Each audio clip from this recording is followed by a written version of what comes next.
से लगभग 3-4 दिन पहले एटीएस के डीवाईएसपी श्री एसएल चौधरी को एक इन्फॉर्मेशन मिली थी। अहमदाबाद एटीएस और डीआरआई अहमदाबाद जोनल यूनिट की संयुक्त टीम ने इस जगह पे रेड की। इस घर से लगभग 87.920 KG gold bars, 19.663 KG jewellery, ऐसे टोटल 107.583 केजी गोल्ड या ज्वेलरी के फॉर्म में मिला है। 11 लग्जरी वॉचेज वहाँ से रिकवर हुई हैं। इस तरह से इस सभी मुद्दामाल जो है वो अंदाजित 100 करोड़ से ज़्यादा इसका वैल्यू होता है। 1.37 करोड़ कैश भी वहाँ से रिकवर हुआ है।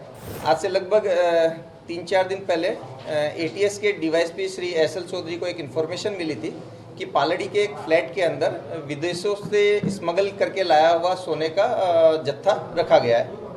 इस इन्फॉर्मेशन को सीनियर अधिकारियों के साथ शेयर किया गया। एटीएस में एक टीम बनाई गई जिसमें डीवाईएसपी एसएल चौधरी के अलावा पीआई निखिल ब्रह्मभट्ट, अजीत चावड़ा, केबी सोलंकी और दूसरे कर्मचारियों को शामिल रखा गया। ये इन्फॉर्मेशन को जब human surveillance and technical surveillance के मार्फत डेवलप किया गया तो इस इन्फॉर्मेशन में थोड़ी सच्चाई प्रतीत हुई।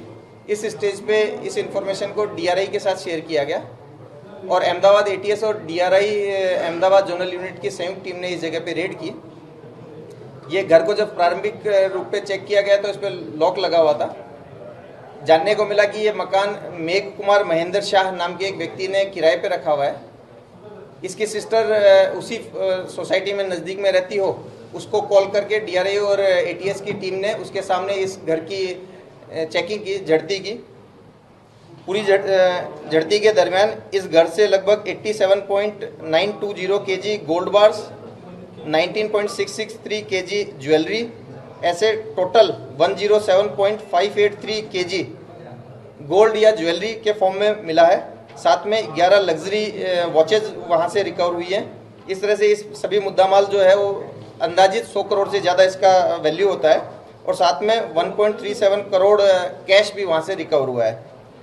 यहाँ पे उल्लेखनीय है कि जो 87 केजी के आसपास गोल्ड ब्रिक्स मिली है, इसमें से अंदाजित 52 केजी गोल्ड ब्रिक्स के ऊपर फॉरेन मैन्युफैक्चरिंग के मार्के लगे हुए हैं, जिससे कि ये जो इन्फॉर्मेशन थी कि विदेशों से स्मगल्ड है वो बात ठीक प्रतीत होती है। ये जो केस है वो जो इंटर एजेंसी कोऑर्डिनेशन है उसका एक उत्तम उदाहरण है कि किस तरह से गुजरात एटीएस और डीआरआई अहमदाबाद यूनिट ने मिलकर के इस केस को पूरा किया। अब आगे की इसमें जो कार्रवाई है, इसमें डीआरआई ने इसको कस्टम एक्ट के अधीन में डिटेन किया है।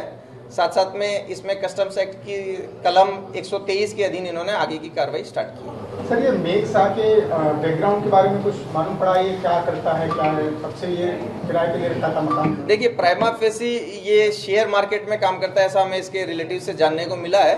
परंतु ये व्यक्ति, क्योंकि ये घर पे ताला लगा हुआ था, ये व्यक्ति रेड के समय वहाँ प्रेजेंट नहीं था। आगे की कार्रवाई के दरमियान जब इसको पूछपरछ की जाएगी तब अब डिटेल से इसके बारे में जाना जाएगा कि ये एक्चुअली इसका एग्जैक्ट बैकग्राउंड क्या है, ये गोल्ड वो कहाँ से लाया है, किस तरीके से यहाँ पे उसने स्टोर किया और आगे का उसका पर्पस क्या था। ये सभी हम मीन टाइम अभी तक ये सिर्फ फर्स्ट सीजर की कार्रवाई हुई है।